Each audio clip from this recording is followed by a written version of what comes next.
Gauss's law. तो अब हम लोग एप्लीकेशंस देखेंगे गॉस लॉ का, ठीक है, and how we apply that Gauss's law in finding the electric field due to symmetrical charges. Okay, तो whether it is NEET, whether it IIT JEE mains, whether it IIT JEE advance और whether it is board exams, Gauss law के questions जो है ना, दोनों प्रकार से पूछे जाते हैं, ऑब्जेक्टिव भी सब्जेक्टिव भी। सब्जेक्टिव में अच्छा खासा मार्क्स का आ सकता है और ऑब्जेक्टिव में तो ठीक ही है ना। ओके, तो Gauss law as a summary, जो कि हम लोग पिछले बार भी देखे थे, Gauss law tells us integration of E dot dA is equal to Q enclosed divided by epsilon not. Okay, technically दोनों चीज जो है उसको हम लोग क्या बोलते हैं, इलेक्ट्रिक फ्लक्स, ठीक है। ये दोनों चीज is equal to actually phi and this phi is known as electric flux. ये बहुत ही इंपॉर्टेंट है, ठीक है, समझना, ठीक है। और इसको एक्चुअली एक बार अगर समझ लिए तो फिर क्वेश्चंस बहुत इजी है और बहुत कॉमन सेंस से क्वेश्चंस बनेगा अगर समझ लिए तो। अगर नहीं समझ पाए तो ये कॉन्सेप्ट को आप रटते रहिए तब भी कुछ समझ में नहीं आएगा, ठीक है। तो अगर ध्यान से देखा जाए, E dot dA is equal to Q enclose divided by epsilon not. Clear है क्या, ऐसा और नो? तो अब दोनों LHS भी, this is the left hand side, और RHS भी, दोनों तरीके से हम लोगों को अप्रोच करना आना चाहिए, ठीक है, इलेक्ट्रिक फ्लक्स निकालने के लिए, ठीक है। फॉर एग्जाम्पल ध्यान से समझिए, फॉर एग्जाम्पल, ठीक है, ये है, ये अमीबा नहीं है, ये एक गॉसियन सरफेस है। इसके अंदर चार्जेस हैं Q1,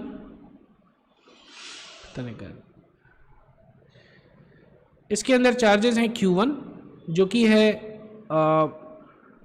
2 माइक्रोकूलम का, प्लस एक है चार्ज, दूसरा चार्ज है Q2 जो कि -3 माइक्रोकूलम है, और चौथा चार्ज है Q3 जो कि +4 माइक्रोकूलम है। क्लियर है क्या, ऐसा ना? Q1 हो गया, Q2 हो गया और Q3 हो गया, यस और नो? अब देखिए ध्यान से, ये क्या करेगा, ये अपने चारों तरफ इलेक्ट्रिक फील्ड लाइंस जनरेट करेगा। Q1 पॉजिटिव है तो Q1 से ऐसे फील्ड लाइंस जनरेट होगा, यस और नो? यस और नो? ठीक है, Q3 भी पॉजिटिव है तो ये भी ऐसे फील्ड लाइन जनरेट करेगा, यस और नो? और Q2 जो है भैया वो निगेटिव है तो इसीलिए वो अपने टूवर्ड्स, है ना, अंदर के तरफ नेगेटिव फील्ड लाइंस, है ना, फील्ड लाइंस जो है इलेक्ट्रिक फील्ड लाइन जनरेट करेगा, यस और नो? क्लियर है क्या? तो अब अगर देखिए ध्यान से, हमको अगर निकालना है, क्या निकालना है हमको भैया निकालना है E dot dA integration over the entire surface area, ठीक है। तो यहां पे इलेक्ट्रिक फील्ड निकालिए, यहां पे निकालिए, यहां पे निकालिए और dA करते रहिए। क्लियर है क्या, यस और नो? कुछ नहीं हो पाएगा, इतना बहुत कॉम्प्लेक्स है ये सवाल,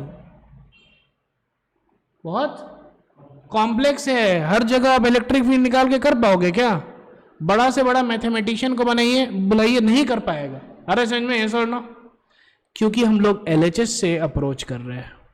ये LHS का सवाल, LHS के अप्रोच से ये सवाल नहीं बनेगा। ये राइट हैंड साइड से अगर अप्रोच कीजिए तो सिंपल सा देखिए, क्या है ये, Q enclosed divided by epsilon not, yes और नो? Q इनक्लोज्ड क्या है, +2 microcoulomb, +4 microcoulomb, -3 microcoulomb divided by epsilon naught. क्या हो गया ये, 6 - 3 microcoulomb divided by epsilon not, ये हो जाएगा फाई, यानी कि इलेक्ट्रिक फ्लक्स। समझ में आ रहा है? समझ में आया, यस और नो? ये हो जाएगा इलेक्ट्रिक फ्लक्स। क्लियर है क्या? तो LHS से ये प्रॉब्लम हो जाएगा, लेकिन RHS से हम लोग इस सवाल को अटेम्प्ट कर सकते हैं। कोई दिक्कत, कोई टेंशन? तो अगर क्वेश्चन आएगा कि find the electric flux through this Gaussian surface, है ना, ये है गॉसियन सरफेस, तो हम लोग का बहुत ही सिंपल सा आंसर आ जाएगा। क्या आ जाएगा आंसर? क्या आ जाएगा? ये। यस और नो? क्लियर है क्या? तो हम लोग को दोनों चीज जो है अच्छे से समझ में आना चाहिए, लेफ्ट हैंड साइड भी और राइट हैंड साइड भी। कोई दिक्कत नहीं है, लिख लीजिए। ठीक है, तो इसमें अगर LHS से करने जाएंगे तो LHS जो है बहुत ही डिफिकल्ट है। क्लियर है क्या? यस और नो? लेकिन RHS से हो जाएगा। यस और नो? ठीक है, तो ये RHS जहाँ पे हम लोग अच्छे से यूज़ कर सकें वो वाला हम लोग देखें। चलिए अब हम लोग देखते हैं जहाँ पे हम लोग LHS अच्छे से यूज़ कर सकते हैं। ठीक है, क्वेश्चन है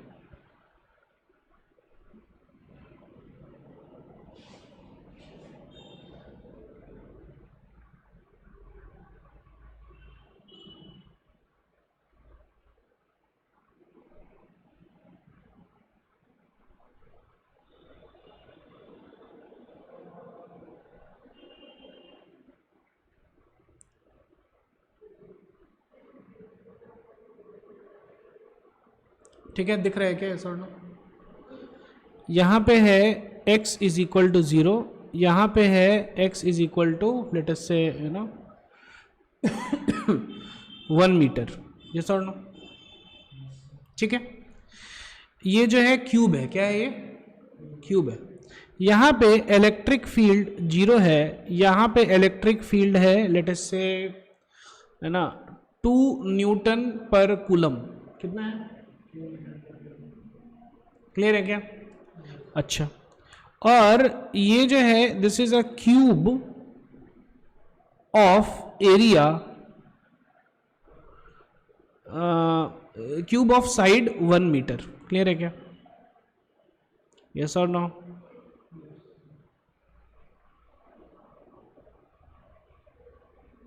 और इलेक्ट्रिक फील्ड जो है इस डायरेक्शन में है।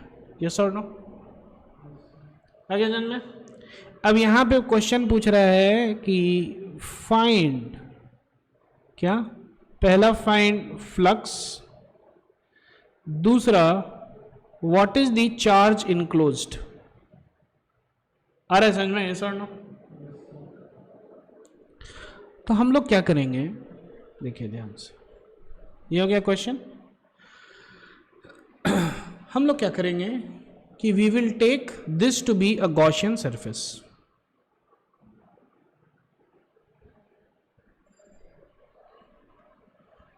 ठीक है, हम लोग क्या करेंगे, let us take this to be a Gaussian surface.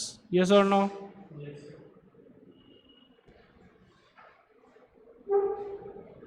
कोई दिक्कत नहीं है, कोई टेंशन नहीं है। और क्वेश्चन भी यही कि find flux through this Gaussian surface only. ठीक है, तो अब देखिए ध्यान से, क्यू इनक्लोज तो हमको पता ही नहीं है यार, क्यू इनक्लोज कहाँ है, क्योंकि लिख लो गॉस लॉ। गॉस लॉ क्या था? इंटीग्रेशन E डॉट dA, यही था ना Gauss law. This should be equal to Q enclose divided by epsilon not, यही था ना गॉस लॉ। यस और नो? अरे यस और नो? ये हो गया LHS, ये हो गया RHS। अब क्यू इनक्लोज क्या है तो हमको कुछ समझ में ही नहीं आ रहा है, लेकिन यहां पे ये काम करेगा E इंटू DA। आ रहा है समझ में? इसका पहले एरिया एलिमेंट तो है, ऐसा हो जाएगा। यस और नो? आउटवर्ड हो जाएगा ना हर जगह। यस और नो? यस और नो? ठीक है, इधर भी आउटवर्ड और उस साइड भी जो है बाहर निकला रहेगा। क्लियर है क्या? इलेक्ट्रिक फील्ड है इस डायरेक्शन में, तो इधर देखो ध्यान से, ये 90 डिग्री हो गया, ये इधर 90 डिग्री, इधर 90 डिग्री, इधर 90 डिग्री, तो ये सब तो जीरो ही हो गया, क्योंकि कॉस थीटा होता है ना E डॉट DA। ठीक है, और यहाँ पे इलेक्ट्रिक फील्ड जीरो ही है, तो यहाँ पे भी जो है फ्लक्स जीरो ही हो गया। आ रहा है समझ में? यस और नो? केवल फ्लक्स यहाँ पे ही रहेगा। तो यहाँ पे फ्लक्स कितना रहेगा, यहाँ पे फ्लक्स हो जाएगा E डॉट dA था ना इंटीग्रेशन। तो इलेक्ट्रिक फील्ड तो यूनिफॉर्म है, 2 न्यूटन पर कूलम है, यस और नो, इनटू सीधा एरिया से मल्टीप्लाई करो भाई। एरिया कितना है 1 मीटर है, तो एरिया हो जाएगा 1 मीटर स्क्वायर, यस और नो। तो 2 newton metre square per coulomb. कोई दिक्कत, कोई टेंशन नहीं है। ये हो गया क्या, इलेक्ट्रिक फ्लक्स, यस और नो। अच्छा, तो ये हो गया काम खत्म, ये हो गया पहला आंसर, यस और नो। अब ये इक्वल टू होगा ना Q enclose divide by epsilon naught. हाँ, ये आया हमारा कितना 2 newton metre square per coulomb. This should be equal to Q enclose divide by epsilon naught. तब Q इनक्लोज निकल गया epsilon naught into 2 newton metre square per coulomb, which is equal to epsilon naught क्या होता है 8.85 into 10 to the power -12 into coulomb square per newton metre square, into ये क्या है 2 newton metre square per coulomb. ये देखिए cut गया, ये कूलम कट गया, क्लियर है क्या। तो 8.85 तो क्या हो जाएगा 0.70 17.70 into 10 to the power -12 coulomb. इतना चार्ज अंदर में प्रेजेंट है, क्लियर है क्या। डन, है समझ में। और ये जो हम लोग पढ़ रहे हैं अच्छा खासा स्टैंडर्ड प्रॉब्लम्स किए हम लोग अभी, ठीक है। This are not simple problem, अच्छा खासा स्टैंडर्ड प्रॉब्लम, ठीक है। एक दो चीज़ और बचा है कॉन्सेप्ट, वो भी हम लोग कर लेते हैं। लिख लीजिए इसको ध्यान से, देखिए this is a cube, clear है क्या। क्यूब के सेंटर पे, क्यूब के सेंटर पे रखा हुआ है चार्ज क्यूब। कोई दिक्कत, कोई टेंशन नहीं। अब अगर ध्यान से देखिए तो इसका इलेक्ट्रिक फील्ड लाइंस जो है पूरा 3D में फैला हुआ है, यस और नो। हमको बोलना है, हमको निकालना है find electric flux through one face of the cube, ठीक है। ये है क्वेश्चन, क्लियर है क्या, यस और no. Find electric flux through one face of the cube, ठीक है।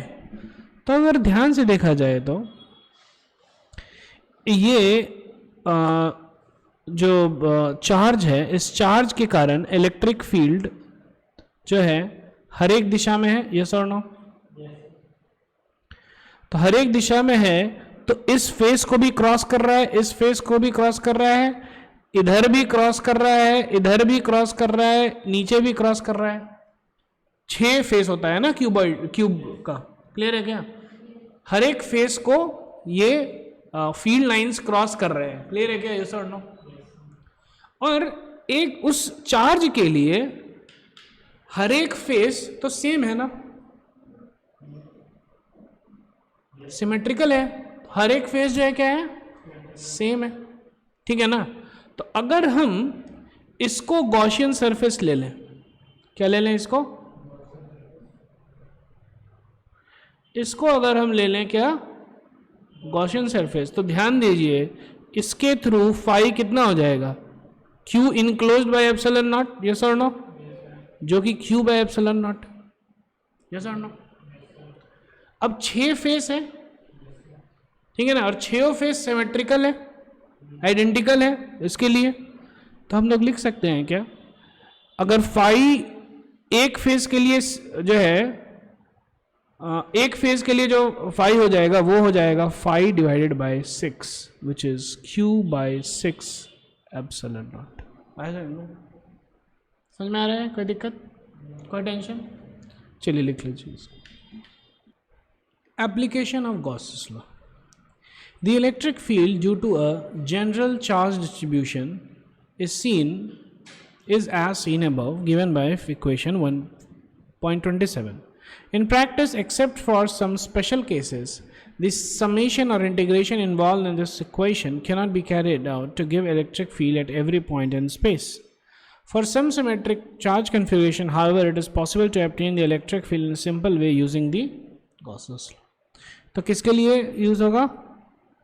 सिमेट्रिक चार्ज कन्फिग्रेशन, ठीक है ना, simple way using the Gauss law. This is best understood by some examples. ठीक है, कौन कौन से एग्जांपल है देख लेते हैं.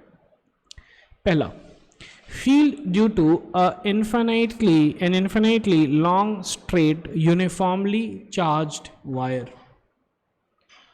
ठीक है, तो ये जो वायर है कितना बड़ा है भैया?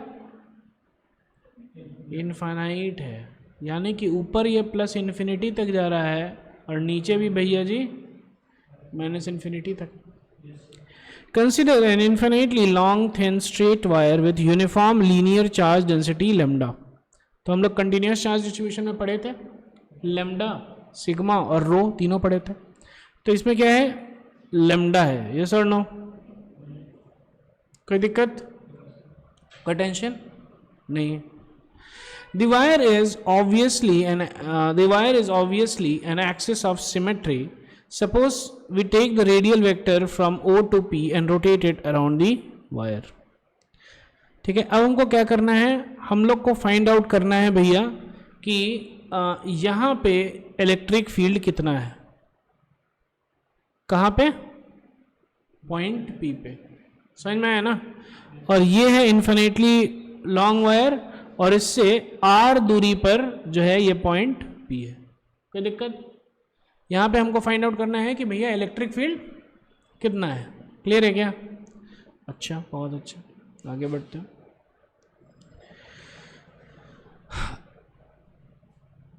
ठीक है, so suppose we take the radial vector from O to P and rotate it around the wire. The wires P, P dash, P double dash so obtained are completely equivalent with respect to the charged wire.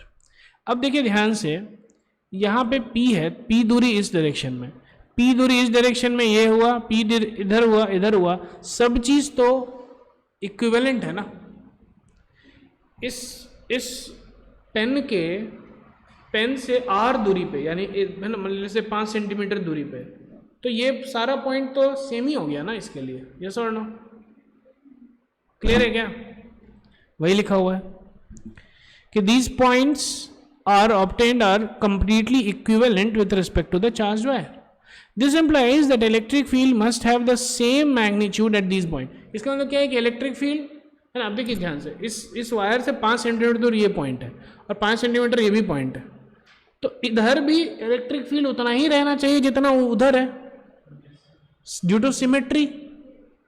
अरे sir, जैसे कि मानिए कि एक wire जा रहा है, ठीक है ना, एक वायर क्या है? जा रहा है. अब उससे जो है आपको 5 सेंटीमीटर दूरी पे करंट लगेगा, 5 सेंटीमीटर दूरी पे. तो ऐसा तो ठीक, इधर से आओगे तब लगेगा, इधर से आओगे तो नहीं लगेगा. 5 सेंटीमीटर उसका रेडियस में लगेगा, है समझ में? क्योंकि उसके लिए तो सब कुछ बराबर ही है ना. यस और नो? ठीक है, सो दिस, अब देखिए पढ़ते हैं हम लोग. So suppose we take the radial vector. Okay. This implies that the electric field must have the same magnitude at these points. The direction of electric field at every point must be radially outward if lambda is greater than 0 and inward if lambda is less than 0. ठीक है, अब देखिए ध्यान से, अगर ये जो है पॉजिटिव है तो इसका मतलब कि ऐसा होगा इलेक्ट्रिक फील्ड. यस और नो? और वही अगर ये निगेटिव रहता तो ऐसा रहता इलेक्ट्रिक फील्ड. यस और नो? हर जगह. यस और नो? ठीक है. Consider a pair of line elements P1 and P2 of the wire as shown. ठीक है, तो ये देखिए ध्यान से, ये हो गया P1 और ये हो गया P2. क्लियर है क्या? The electric fields produced by the two elements of the pair when summed give a resultant electric field which is radial that the components normal to the radial field cancel each other. तो basically भैया जी ये क्या बोल रहे हैं, देखिए ध्यान से, देखिए ध्यान से समझने का है।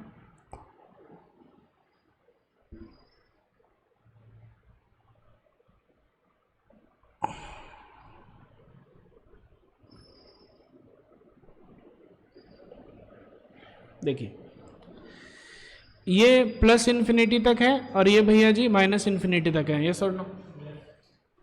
यहाँ पे इस पॉइंट P पे हम लोग निकाल रहे हैं इलेक्ट्रिक फील्ड, ये सर नो।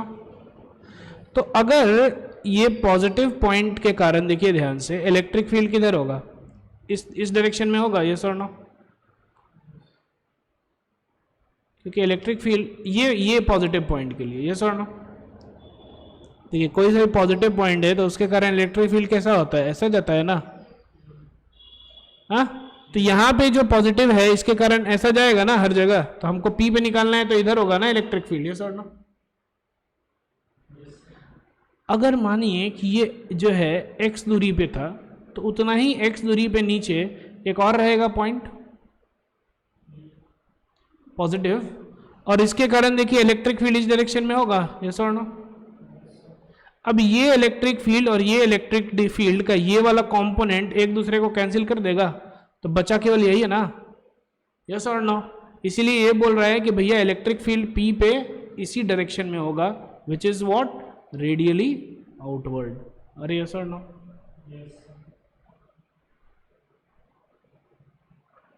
रेडियली आउटवर्ड्स ही रहेगा, ठीक है। देखिए so it is every point must be radially outward, कोई दिक्कत नहीं है, ठीक है। The electric consider the pair of line elements P1 and P2 of the wire as shown. The electric fields produced by the two elements of the pair when summed give a resultant electric field which is radial, क्योंकि components normal to the radial vector cancel, normal जो है वो cancel हो जाए।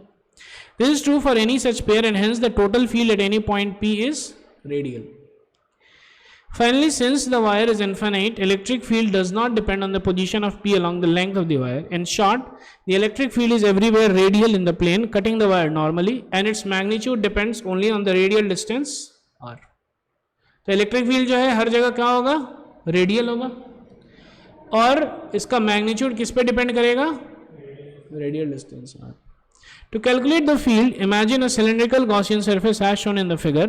Since the field is everywhere radial, flux through the two ends of the cylindrical Gaussian surface is 0. अब हम जो है, ठीक है, ये हमको समझ में आ गया कि रेडियल है, यस और नो, ठीक है। अब हमको वहां पे इलेक्ट्रिक फील्ड निकालना है, क्लियर है क्या। तो अब हम क्या किए, इसको हम लोग गॉसियन सरफेस मान लिए। किसको मान लिया गॉसियन सरफेस, इसको मान लिया हम लोग गॉसियन सरफेस, कोई दिक्कत। और ये क्या है, ये एक सिलेंडर है, दिख रहा है क्या, यस और नो। अब ये सिलेंडर का ये जो है क्या है, फ्लैट पोर्शन है, अरे यस और नो, फ्लैट पोर्शन है, ये भी फ्लैट पोर्शन है, और ये वाला जो है ये है कर्व्ड पोर्शन, क्या है ये, कोई दिक्कत, कोई टेंशन।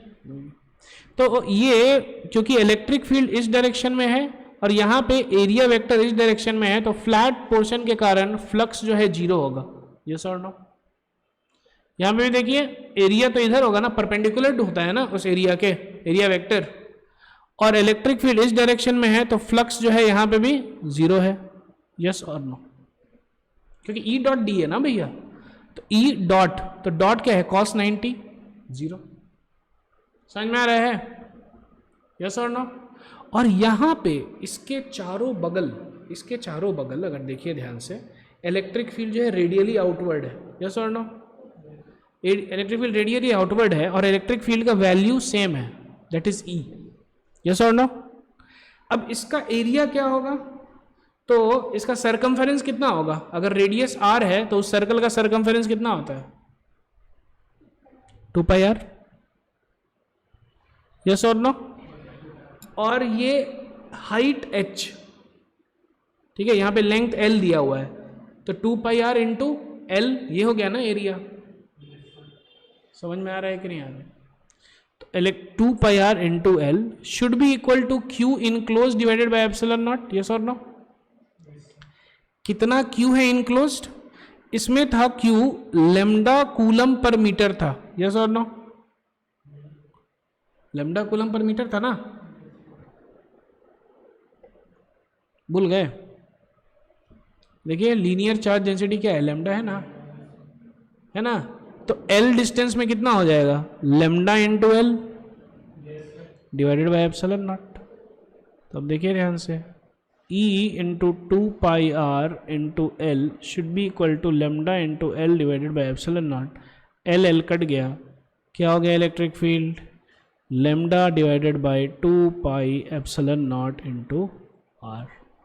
कोई दिक्कत, कोई टेंशन नहीं,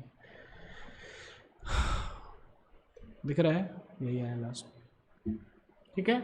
और ये क्या है, रेडियल यूनिट वेक्टर होगा, प्लेन नॉर्मल, नोट देन में right vector a scalar multiplied, ठीक है। बाकी सब हम लोग सब समझ लिए हैं, क्लियर है क्या, ऐसा है ना। सिलिंड्रिकल गॉसियन सरफेस है, ये भी दिख रहा है हम लोग को, ये जो गॉसियन सरफेस क्या है, सिलेंडर है ना, ये सब तो हम लोग पहले ही पढ़ लिए हैं। तो क्या हो गया, lambda by 2π epsilon naught r, लिख लीजिए इसको अच्छे से।